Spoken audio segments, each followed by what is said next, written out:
Labdien, studijā sveiks! Mans vārds ir Māra Gulēna, un jūs skatāties Kanādas vienīgo televīzijas raidījumu latviešu valodā.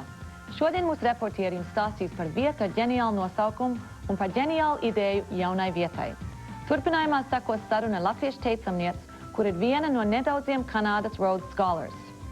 Raidījuma beigās mūsu šefpavārs Ingo pagatavos sulīgu gaļas recepti, bet tagad ielūkosimies dažās Einsteina teorijās. Einsteins kafejnīca un krogs uz College ielas Toronto ir bijusi satikšanās vieta gan latviešiem, gan cittautiešiem un universitātes studentiem, kopš Ojārs Kness Knezinskis to uzsāka 1996. gadā.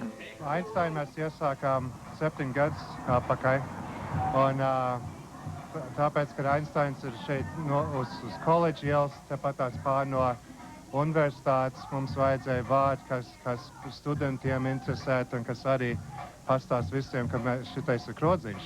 Un Einstein ir cilvēks, kas interesē studentiem, un tādā pašā laikā Steins ir aluskaus. Un tā mēs izskatījām, ka tas ir perfekti. Einsteins ir citādi nekā pārējā kroga Toronto, jo tur tāda tu jūt personīgi šeit, mēs visi pazīst strādnieki šeit, mēs gandrīz, mēs visi esam draugi un mēs pazīst vienu otru, gandrīz kā, mēs ejam uz draugu māju un pazīst viņu vecāku un māsu un brāļu, gandrīz kā viena liela ģimene šeit. Šis krogs pieder manam draugam Ojāram Kness Knezinskim, un es šeit nācu visu 7 gadus, kad viņš ir bijis atvērts, un es palīdzēju bišķiņ arī sabūvēt te, tā kā es jūtu, ka man te ir bišķiņ tāda māja vieta. Latvians still patronize the bar. What kind of just changed Latvian generations, the younger ones who just got of age in. It's been fun. I've been here 4 years. It's been a good experience all around, I'd say. Pārsvarā ir visi studenti no universitātes.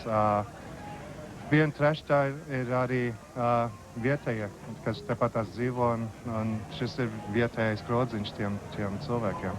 OJ is cool. OJ, he knows what he's doing. He's 7 years. It's not an easy industry to survive in, but he's done it, and it's more than just survive, the place prospering.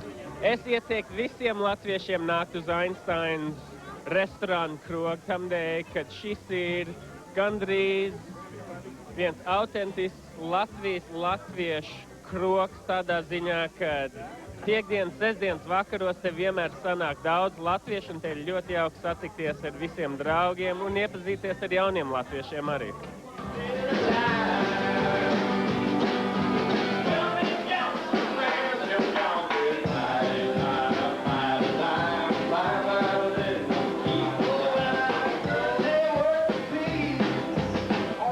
Ojārs ar saviem darbiniekiem ir uzstādījis populāro krogu Einsteins, kas ir palicis par latviešu satikšanās vietu, kur draugiem patīk atnākt un pavadīt jaukus vakarus kopā.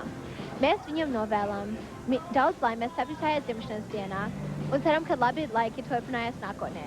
Kristofers Lāce, programma Sveiks, Omni TV.